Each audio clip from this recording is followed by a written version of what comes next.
What's up, you lazy, entitled, basement-dwelling millennials, bootstrapping boomers, apathetic Xers, and goddamn Gen Z kids today? I almost fucked that one up again.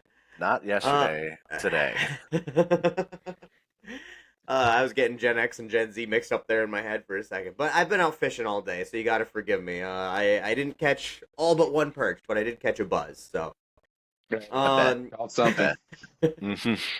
Once again, we got Taylor as always, my always reliable co-host, and then Pissed Off Bartender, Andy. If you're familiar with me, you're probably familiar with him. We've come to determine that our audience Venn diagram is a perfect fucking circle. In fact, while I was out ice fishing today, I was doing a live just because I was like, you know what? I think it'd be fun to do a live out while I'm sitting here just drinking beer in the ice house, and I think I had 4 or 5 people be like, you should do a collab with one of them's like the Southern Bartender, and one of them like you should.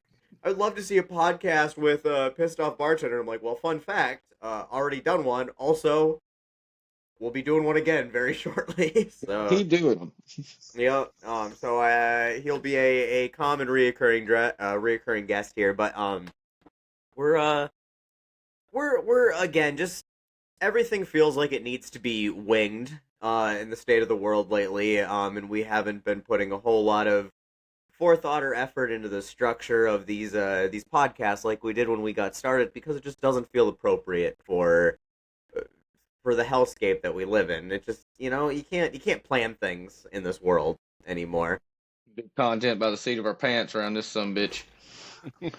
I was actually just talking to my brother the other day about how the first year we put out like really solid like educational but still moderately like interesting content, and like we really dove into all the topics and like discussed how like the progressive policy agenda is, we think, the best path forward for America. And it's like none of that matters for the next 4 years because not even a single one of those things is even going to get talked about. In fact, we're going to lose a lot of ground on everything. So like I definitely feel like this is the only way to go about it these days. It is depressing as fuck because I mean we did spend so much time talking about like here's where our shortcomings are as policy shortcomings as a political party on the left or just political leanings on the left, and like where we see that they're not delivering for us, where we'd like to see them go, and how this policy could actively be put forward in this political climate and everything, and then just all of those hopes and dreams for like maybe people will not be able to go bankrupt when they go to the doctor one day, just crushed in an instant. And now it's like fuck it, we've got a dude with a brainworm running Health and Human Services. This is the world we live in now. Elon Musk is up there with a fucking chainsaw doing idiocracy shit in real time, and The it's chainsaw has got to be the cringiest fucking thing I've oh seen my god. anybody do ever. Fucking CPAC. Immediately, I just saw President Camacho with like on the gigantic trike with the machine guns just shooting them off, and I'm like, this is idiocracy. We are, but it was supposed to take a few hundred years at least, or like a few thousand years. I don't know. It was supposed to take longer It than wasn't supposed this. to be a fucking documentary. No, oh my god, It's a drama drama meant to, yeah, like Tiger King. dramatized. Like, Like America has basically just become Tiger King now That's at this point. yes, pretty accurate. and the very same Democrats. So we were like, oh, okay, like there's some sluggers out there right now, and there's still like there's a couple people. Bernie's old ass is hitting red states like he's putting the work in. But for the most Yeah. part, they're just standing around with a thumb up their asses like, oh, they got the super majority. What do we do? What the fuck did we vote for you for? Like Look, at this I point, don't know. cheat, motherfucker. Play dirty. Look at what the Republicans have done this entire time. You've never once in your life that Hakeem Jeffries speech was the cringiest thing I think I've ever seen in my goddamn life. When he's like, well, "What are we supposed to do? They control everything. What levers of power do we have?" And I'm like, you just got up there and rolled over and showed your belly and waved a white flag like right there on national television, and it was insane because it's like Republicans have never once in their entire history of the modern Republican Party existing since the party switch. They've never once done that. They've never once gone up there and been like, oh, what can we do? They're like, we're just gonna make everything fucking miserable for everybody. We're gonna obstruct shit 24/7, and we're gonna use all of this for media time. Everything that goes wrong, we're gonna find a way to blame it on the other guy, and we're going to front and center 24 hours a day. It was like, you guys have seen Don't Look Up, or no, is it Death to 2020? I think where is it what's her name, Cujo, the girl who plays Phoebe in Friends, and she's like, conservative voices are being silenced, like I said on Tucker Carlson, and then just like flashes to Tucker Carlson. She's like, and conservative voices are being silenced, like I said in my New York Times bestseller, and like goes on and on and on. It's like that's what they do. They just go on and on and on through this shit, and it's like Democrats are like, yeah, maybe we'll get them next time, guys. In the meantime, we're going to vote yes for RFK Jr. and Kash Patel, because when Mitch McConnell is voting is voting no on something that Democrats vote yes on against the Republican Party, there's a problem. It's all made up and none of it makes fucking sense anymore. Like, the things that are okay should have never been okay, and where we're drawing a line is like, oh, we have a moral high ground against slinging a little dirt and occasionally at this point spreading maybe some fucking misinformation, but we have to play by the rules. Fuck you. They're not playing by the rules. They're organized and they're getting shit done. Yeah, there's no rules anymore. I don't advocate for misinformation or anything, but fucking do something. Don't just give them your neck.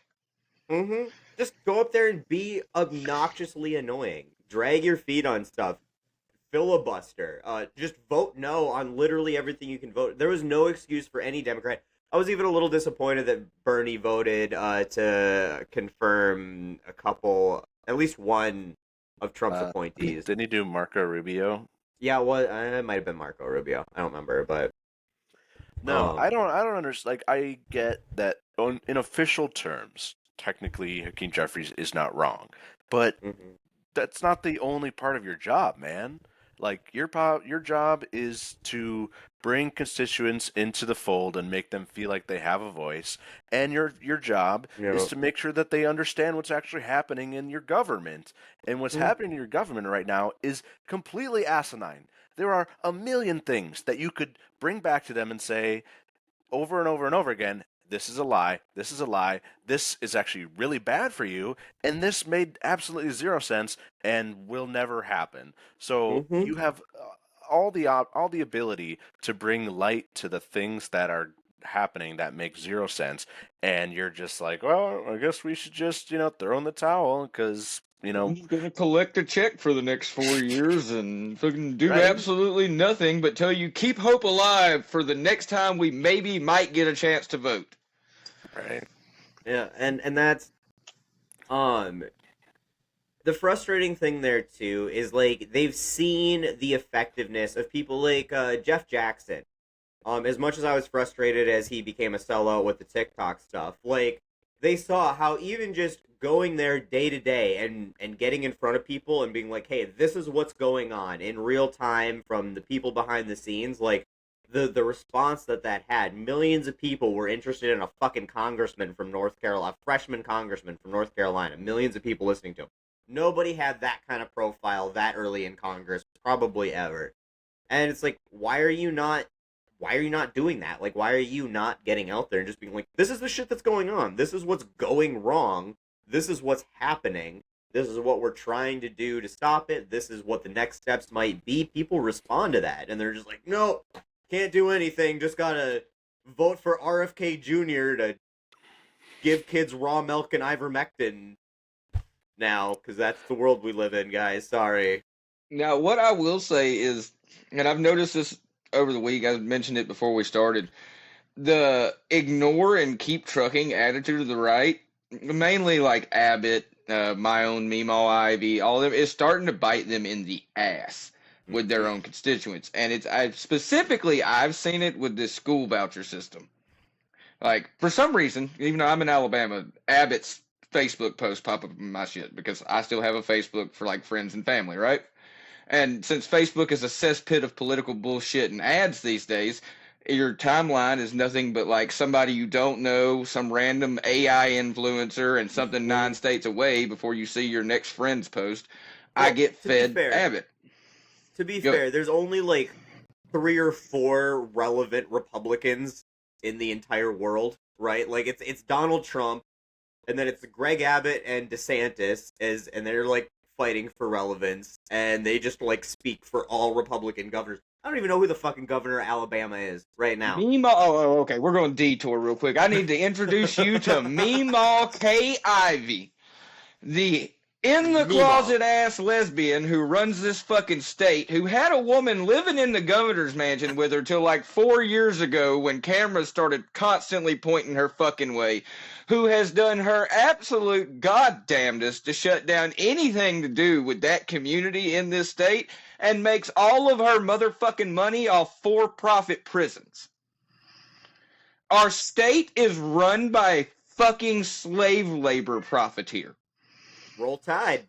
Who, her favorite statement, none of us know what the fuck she means when she says this, but whenever she rolls her ass out of the governor's mansion to fucking do something, she ends it with, and you can't high-step a high-stepper. We don't know what the fuck it means, but it's been put on every piece of fucking legislation this lady's ever signed. You can't outstep a high stepper? You can't out-high-step a high-stepper. You gotta say stepper, S-T-E-P-P-A, stepper. Yeah, that's a new one. Not gonna lie. Oh, I'm glad to see Bama's still Bamaing. Like, it's like, oh, you're progressive? You have a lady running this bitch? No, you don't understand. You don't understand. This is like that fucking madam in New Orleans that was torturing all them people and shit. We got that running this, okay? There's nothing progressive about this. Yeah, it's like Reagan, just avoiding the AIDS crisis while having openly, like gay friends and shit. Yeah, like, Rock Hudson, who was like, yeah, no, I mean, I get we're friends and what, but you can just die. That's fine. If I've got to admit that gay people exist, you can actually just go ahead. And it's like, do y'all know my buddy Proletariat Repair on TikTok? Y'all encountered him at all? Mm-hmm. All right, forever he had his profile picture was Kay Ivey with a pride flag behind it because he was trying to get Kay Ivey as a gay icon. Because I had said in one of my TikToks, I was like, and our state is run by what we are all pretty sure is a lesbian who hates herself. And he stitched that shit and went, I knew it wasn't just me that thought this. And both of us had hundreds of comments or like, no, like I'm pretty sure we all know she is. She just won't admit it. Oh, I was recording my my video about what the fuck's his name? John Bogina or whatever the new fucking deputy secretary or deputy director of the FBI is today, and I was like, it's Bogino, I don't know, something like that. And he went to an all Catholic high school, and I was like, where he probably definitely did gay stuff because all of them did, didn't they? Because every one of them, like, they have that repressed energy where it's just like, man, if somebody just like hugged you and told you it's okay, whoever you sleep around with, as long as it's consensual, they wouldn't be such shitty people. I feel like probably change the world. Probably would. But anyway, yeah, sorry, but that was my point. Is like the problem with the Republican Party just being a constant popularity contest over who's the most Real Housewives of the Real Housewives. You only get a few that rise to the top, and then all of them are just trying to ride those coattails as the supporting cast. And so, like, that's why DeSantis and Abbott are the ones that pop up, even though it's not your state, because those are the only ones that anybody fucking knows about. Like, I couldn't tell you another I could tell you, like, a couple of my neighboring states' Republican governors, but, like, beyond that, who the fuck knows or cares? Yeah, but what I was saying with them, though, is so Abbott showed up in my shit, and every time it'll be a statement like, don't let the Democrats push propaganda on you. Your right to choice as a parent for your kid's school is the most important thing ever. And then the comment section is just 10,000 Republicans being like, let us vote on this. We don't want this. Why are you ignoring us? We will vote you the fuck out next time if you do this. The best one, though, this morning, do him a little scroll again, and it's him again, and it's Texans. Don't worry. If we get this through, it's not going to affect Texas high school football. Your Texas high school football will still be funded. You know, the only reason Texas even has schools is for football, right? Like, if Alabama's much the same. If they could just do football without the education part, they would. They just haven't figured out exactly how to cut that whole system down to just the football part. But that's the only reason You know Texas how has an drunk education he program was at when all. he thought that sounded good.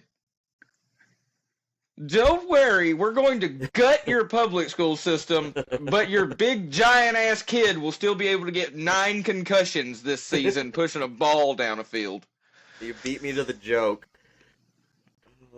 Yeah, no, it's true. But like, no, and it is surprising because like obviously us on the left have been trying to explain the stupidity of school vouchers forever. I mean, Taylor and I have done episodes specifically on this, Let Them Eat Toast podcast episodes on school vouchers are just subsidizing rich kids to go to school at the expense of poor kids and middle class kids who go to public school. It's just taking the money that would have gone to those public schools and those kids and those resources and giving them to people as a tuition break for expensive public or private schools. And 100%. they've the entire time that we were making these arguments, they're all just like, no, it's all about school choice, just like letting people go where they want to go. What's wrong with that? Why do you hate like people being allowed to send their kids where they want to go? And now that it's actually happening to them again, I never thought the leopards would eat my face. It was never them that they thought they were targeting, just poor brown people. They didn't realize that they were DEI hires too, friend. Yeah. I think that might end up being my video for TikTok tomorrow. Is I'm just going to piss a lot of people off when I explain to them exactly how they too are a DEI hire. Oh my God, they're the most DEI hires. I mean, if we go through Republican states, they exist because of DEI. Like, we allow them to exist. The 10 states that are actually productive in this country allow the other 40 states to exist and continue to like have the nice things that the rest of us have in some shape. Every time someone brings up how much California gets in federal aid, and I'm like, now tell me how much they paid in. Mm-hmm. Tell me how much they paid in. Then tell me how much they paid in compared to your shitty red state, because I know for a fact from my shitty red state it's 5 times as much. Yep. And received proportionately less than a third what Alabama did. Mm-hmm. Like, yes, it's a giant fucking state. It's obviously going to get more. There's more people there than in 5 of your shitty red states combined. Yep.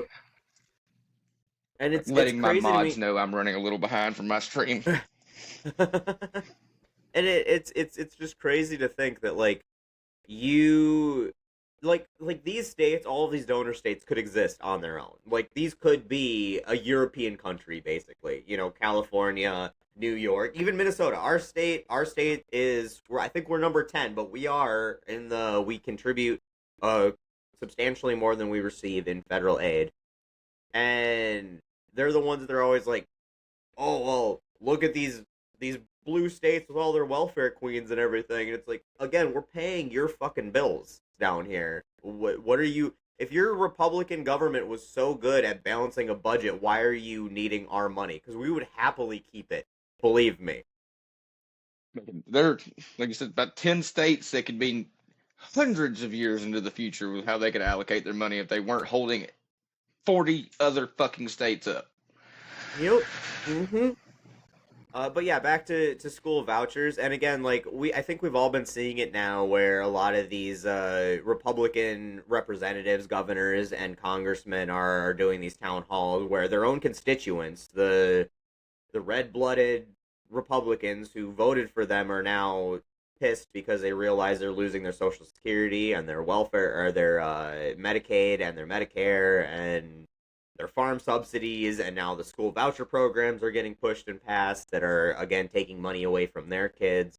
And I don't know, I've been having a lot of trouble, like, I want to be empathetic and I want to be like, welcome to the fold. Let's work together. But then again, it's like, it took it affecting you personally and fucking suffer. It's kind of like, it's a hard line for me to walk because I'm a relatively empathetic person, but it's like, like, I've never been in a situation where I told you so was more relevant than it is right now, because I've spent years. I have personally spent years telling them so, you know, and I'm not that person. I'll tell you straight up. If you want to fucking put down your goddamn Confederate flag, pick up a shovel, and put in the work, like, sure, get your ass over here. But I'm going to give you shit the whole time. Mm-hmm. And I am not going to be happy about it. I'm not going to encourage you. I'm not going to hold your hand. I had a prominent figure in the Democratic Party yesterday tell me personally, and I'm not going to name drop them. I don't want to set some shit off. But I had a prominent figure in the Democratic Party yesterday tell me that sometimes we have to congratulate the Republicans for not shitting on the floor. I'm not going to do that. In fact, all you just did was tell me that you're shitting on the floor too. In fact, the whole room is full of shit. Yeah, no, I hear what you're saying, Jordan. We theoretically, especially as progressives, like, we should be empathetic to every worker who voted for Donald Trump. Like, doesn't matter, like, they're working class people, and we should care about their well-being to the utmost of our abilities. However, it is tough.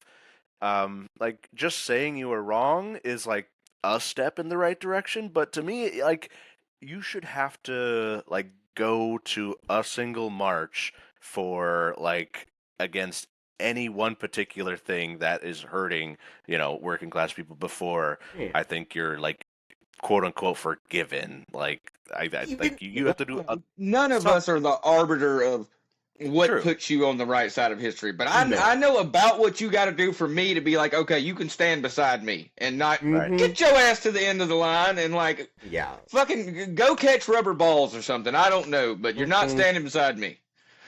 And I think that's part of it too, is like, if it was admitting they were wrong, admitting that they knew they were wrong, and admitting like, because it's hard for me, like, oh, I got swindled, I got duped. It's like, motherfucker, you saw what he did the first time. We were telling you what was going to happen the second time. And he was telling you. It wasn't even us telling you. He was telling you. Like, his party was telling you that this is what they were going to do. And they're like, all that bad shit we did the first time, we're going to do that times, like, 10. Like, that's the plan here.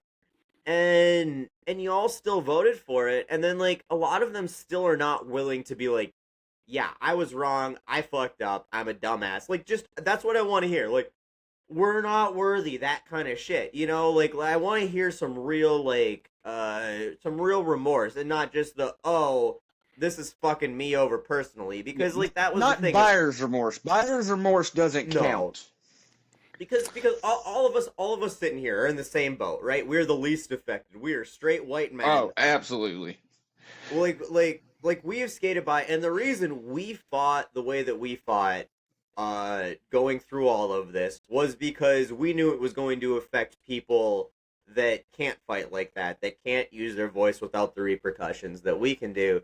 We were doing it because we had empathy for other people, and we were doing it just because we know a rising tide lifts all boats, and what's good for them is good for us too. But, like, it's hard to have empathy for that person who now it's like, oh, the leopard's eating my face now, and I didn't think that would happen. And it's like, yeah, like, we knew that would happen. That's why that we've been on this side for the long time. We weren't the LGBTQ person. We weren't the black person. We weren't the Mexican who was going to get deported. We weren't any of those people. We're just like, hey, it's not right to treat these people this way, and this is why. Like, this is the statistically factual reasons why it's bad for you if you treat these people this way. And they're like, nah, fuck those people. Yeah, I think for And me, part of the difference is, and to expand on what you're saying, and not that anybody necessarily needs us to speak for them or anything. I mean, there are people that need loud voices mhm. that just cannot Oh, take, absolutely. it's dangerous for them to. Uh-huh. But outside of like not trying to be a savior or anything, but we were No. here to help. These people Uh-huh. are now screaming, "Help me," and that's the difference. Yeah. I'm not here to Mhm. help you, motherfucker. Nope. No. And yeah, and I wanna agree with that, make very clear. Like I was Oh not no, viewing I know myself or you're. any of Yeah, us I as just. a savior, but for the audience too. Like not as a Yeah. savior figure. It's just uh like women in my audience tell me all the time, like people listen to I've said the same thing, but people listen to you because you're a man, and that's absolutely true, and it's wrong. Like there's no reason that I should be having to say these things, because there's people who are better suited to say these things, but people don't listen to those voices, and it's fucked up. But if The Midwestern guy and the redneck from Alabama should not be the beacons of hope in society, but no, unfortunately, we have fallen so fucking far that we have to be. It has yep, become our duty to step up and be like, hey, this shit's fucked. Nobody's calling it out, so I guess it's going to be me. yep, no, Yeah, absolutely, and I'm not sure that like them saying like, "Oh, I was lied to." Like, okay, like that's a really good baby step, but that's hmm nowhere close. Until you start advocating for people that are not just yourself, you're still going down the same path, man. and as soon Lied as to? Like, were you lied to? No, you weren't lied to. They told you what was going to happen, and what they didn't tell you, you could clearly see. You were complicit Right. at the very least. You were okay when it didn't affect you, and that makes you guilty. Right, and you couldn't take the time out of your day to Google what a fucking tariff was. yeah, I will never forgive the stupidity. I don't know if y'all have seen some of my stupidity rants. Like, there is nothing. hmm Okay, there's a few things, but there are very few things I hate more than unadulterated, unfettered stupidity. Especially when that stupidity hurts other people and it's willful. willful, and that's where it comes down to me is like, and that's the thing too, right? Like it just came around now because and I just did a video on this, egg prices. Like I've been sharing memes just constantly. Like my fuck level has gone to complete zero, and like I used to never share political shit on my personal page. I'm like, I've got my whole outlet for political shit, and I can keep my personal life and my online persona life separate, and I don't have to, because I live in a rural town. I'm surrounded by the morons, and I just like, just to coexist in the space that I live. I just didn't share that stuff here, You don't have to throw and hands every time you leave the house, man. exactly. And then it's like to this point, I'm just like, all right, you know what? I give zero fucks after this past election, and now it's like every meme, if I get a chuckle out of it, it's getting shared. And like all of the egg memes lately, I've just been sharing. I'm like, man, price of eggs are fucking higher than ever, and the amount of people coming into my comments being like, well, actually, it's because bird flu and all this kind of shit, and I had one person who does this a lot. He shared shit all throughout the Biden presidency, and I never commented. I know who he is personally. He's friends with all of my like dad's friends and stuff like that. And so I would keep it to myself, but I was always like, oh, this is the most ignorant shit ever. And now he's creeping into my comments because I'm posting similar shit to the shit that he's been posting all this time, and he's like, oh well, the bird flu and all this, and he's explaining all of that, and he's like, and you can't expect Donald Trump to make all these changes. It's only his third week or whatever, and I'm like, oh, it's amazing. It's like overnight you suddenly learned the nuances of policy layover and global economic trends that can't be controlled by a single person. A little bit more growth, because that's some great growth. A little bit more growth, and you might have actually gotten the point of the fucking joke. Because I'm like, all these years, you guys have been blaming every single thing on Obama, on Biden, on Kamala Harris, on like, it's like these people ruined the world. No matter what's wrong in the world, gas prices, their fault. Food prices, their fault. Inflation, their fault. Uh, Wars in Europe, their fault. Everything's their fault.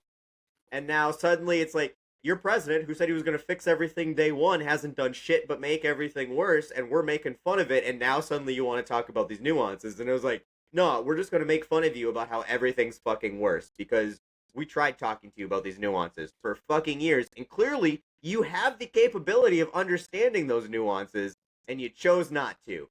So go fuck yourself, because it's willful. It's willful ignorance. One of my favorites is it's been expensive for 4 years. You suddenly care now? No. It was 50 cents more expensive because of global pandemics for the last 4 years. It's now $4.50 more expensive because your fucking God King is a moron and fucked things up more in 1 month than all of his predecessors before him ever have. Well, and like specifically like with the egg thing, like probably Donald Trump did nothing to the fucking absolutely eggs. not. That is avian flu, but we understand that. I think it's important to make that distinction because we're pointing it out, but we're not like doing the same thing that they were doing. Because I think we, as much as it is like annoying to make a caveat like on a statement like that, because I think he has done nothing but ruin everything that he's touched. There are some things like gas prices that a president has no control over, and we should always say that, no matter what. But here's the thing, even then, though, there's nuance to that, though. Go ahead. Well, the last time gas prices went up, it was a lot of factors, but one of those factors was that Donald Trump made that OPEC Plus deal to get Saudi Arabia to cut production, or OPEC cut production, because he was trying to pat his fucking oil donors on the back because COVID was hurting their bottom line, and then OPEC, who was pissed about the deal because he threatened to withdraw defense spending, when prices started going back up, and it's like, okay, now can you cut them because this is going to hurt my re-election? And they're like, no, you can go fuck yourself, and we're going to keep production low and drive your prices up. So that's actually what I was going to say too. And then there's also like, you can directly contradict what he's saying by, I'm going to lower it through drill, baby, drill. When you look at the last time we did drill, baby, drill, Obama was in office. Obama drilled like a motherfucker and had some of the highest gas prices of any president ever. So it's like, no, is he directly affecting it? No, but he is directly telling you a fucking lie about how he's going to keep them down. Now, I hate to do this. Y'all going to have to talk amongst yourselves for a second. I got a little bartender's room. 5 minutes into this, I started to have to piss. I mean, it's all good. Preparation is key, man. Preparation is key. And I mean, that's a really good point. Like, I think obviously we can have the discussion about the specific things if we acknowledge sort of the kind of bare bones. Gonna throw bartender on mute there. Like we can discuss like the actual economics of a particular issue, but if we just say like Donald Trump is ruining everything and gas prices and all this stuff are his fault, like we're gonna lose the audience that we're potentially trying to possibly sway in any way whatsoever. Because I mean, if I don't want to be just the echo chamber people, because I don't think it helps anybody. I want to say I disagree though. Because we've tried to sway that audience for years now. Not even just like us personally, but like as a whole, for 50 years, like people have tried to sway that audience. And they just want to shit all over the room, throw the shit, and then be like, look, you got shit on your wall. Like, that's what they've done for this entire time. And now we've gotten to the point where it's like, all right, you can sleep in the bed you made, and we're gonna make fun of how your bed is full of shit. Like I think the way that we have to look at it is: do we want to be essentially absolutionist, or do we want to be basically the same difference between a revolution and reform? Like, if we want reform, then we should try to reach out to people who potentially were drawn into the allure of Trump based off whatever fucked up mindset they came from. Or are we just going to completely shit on anybody and just push and try to bring more people that potentially are already on our side but just are not motivated? So here's my kind of counter thought to that, because that was definitely the way I used to think about things, and I think that I've adjusted my thoughts on that, is the people who are against us. the people who have not come on board, who have not had these conversations, who are not willing to make that kind of effort that we've been trying to get in and be like, hey, let's work together towards this common goal that makes everything better for all of us. They want to be a part of a club, a part of a team, they're outcasts, they're losers in most cases. They're people who are not welcomed into society because they suck, and they joined a group of other people who suck and are outcasts and losers, and they just like made this like, hey, if we're all outcasts and losers together, we're not outcasts and losers, right? And like that's falling apart now.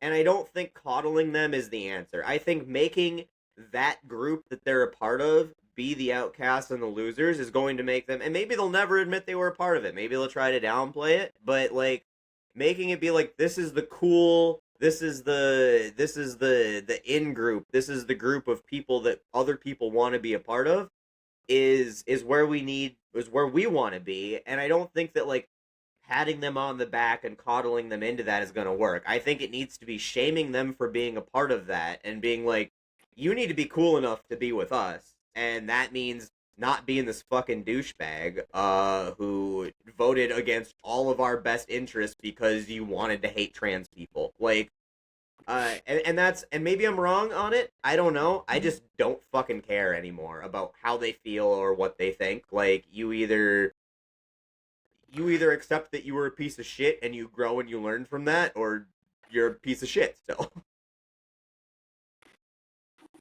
Wait, Andy, sorry. You're still on mute. I think you might have got disconnected with your mic while you were... After you There you muted go. me, because I forgot I had a mic on my ear because I'm not used to it anymore because my mic's sitting right there. I forgot. But, no, damn it. I want to drive the shame portion so far home, and I want us as a society to drive it so far home that in 60 to 80 years, when you're going through grandpa's shit in the attic and you find that little red hat, it's looked at like finding Nazi memorabilia. Sure. Yeah, and I guess I'm perfectly okay, and I think it's probably a potentially really underrated strategy to really sort of play into that sort of underhanded side of politics, and not to say that like shaming people who voted for something astronomically stupid is like underhanded, but like what they did in Kansas with like trying to get the abortion constitutional amendment stopped was like potentially like kind of, I don't know if you guys saw any of the ads or whatever. I don't know, in Alabama, I don't know if you probably didn't see any of the ads still for Kansas, but like basically they were like making it seem like the ad was a like MAGA themed, but they made it still just like fear tactics all around like this potentially like Republican promoted amendment that would restrict abortion even more. And so it obviously, we know that amendment didn't pass in Kansas, and abortion access was not changed, even though it's still really bad there. But like that's an interesting strategy that I think could pay off. And I don't know. Like, Yes, absolutely yes. In like, not that we need to comport ourselves the way MAGA does, but we got to play the same types of games and the emotional pulling on those heartstrings, and you got to hit people. I hate to say it, but these motherfuckers are not going to respond to sugared words. They're not going to respond to clap on the backs either. You're going to have to hit them in the wallet and the fear. Because that's what they voted with. They voted with their wallet and their fear. They're scared little bitches. I mean, and they always have been. I mean, they're literally the I will not live in fear crowd is afraid of, vaccines and brown people and gay people and the deep state that they and literally that list is pushed so into goddamn office. long. Like, it's so long, and I'm like, and then it's coming over here from because I'm one of those sissy liberal fucking snowflake, whatever they want to call us, and they use progressive like a slur. I think that's a thing too. I think they're scared of each other, and so they're scared of being called a sissy liberal, and if you admit that you're not a fucking piece of shit, all of a sudden you're going to be ostracized. Yeah, I just actually read a report, or maybe it was a video. I don't know. My ADHD is bad, but heard or read consumed something recently, so definitely accurate information. Listen to me, guys here.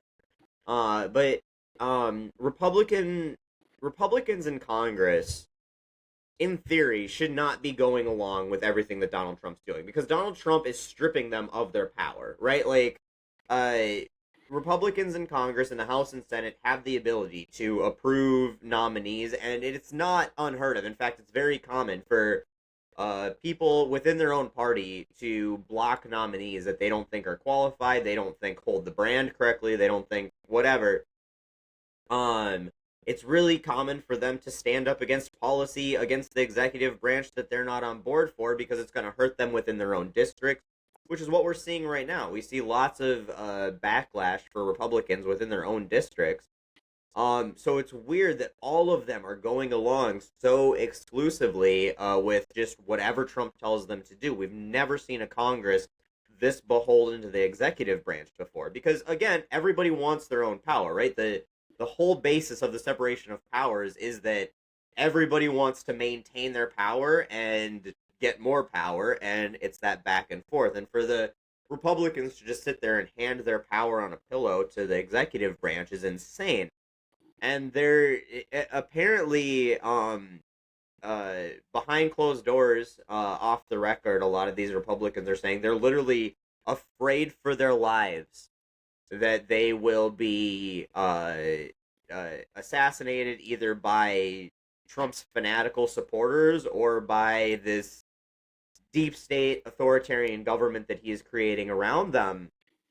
And I mean, they're scared little bitches. Like, what are you doing in these positions if you aren't willing to grow some balls and stand up? And again, it's so funny coming from the alpha macho Chad, I will not live in fear crowd of, oh, I'm scared I might get assassinated by some people who shit on Nancy Pelosi's desk.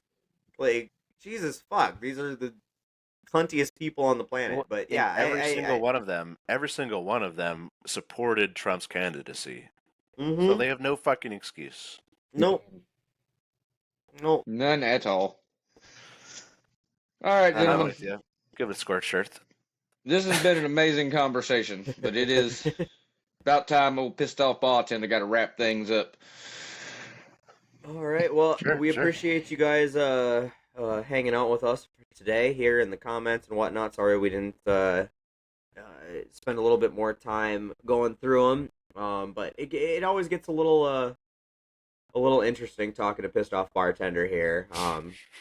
Keeping We up have with good chemistry, so the crazy thoughts. conversation just kind of fucking flows. We So I do. like hanging out with you For guys. sure. For Oh, sure. we love hanging out with you, and definitely going to be a common addition to the podcast here. We appreciate you jumping in every time you get a chance. Always welcome. Thank you everybody for hanging out with us and watching in real time. And I just can't wait to see where some of this fuck around and find out energy goes. As we never even got to you berating the school board. So Yeah, we can get another episode soon, and we'll go right back on that one because that's also where a Pissed Off Bartender thinks he's gonna find himself in an elected office if we make it to the next elections. All right. Well, that's good to know. So yeah, we've got a lot more to talk about that we didn't make it to today. So we appreciate you coming in. We appreciate all the fans. Everybody who doesn't know who you are, let them know where to find you.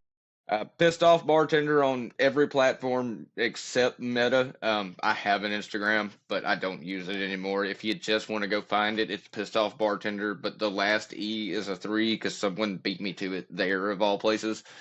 But Twitch, TikTok, YouTube and Twitch are kind of like my big things now. I'm still on TikTok. I still do a video every other day, basically, but I have switched my focus over to a little bit longer stuff on YouTube, and then 5 days a week, 6 to 9 p.m., twitch.tv/Pissed Off Bartender.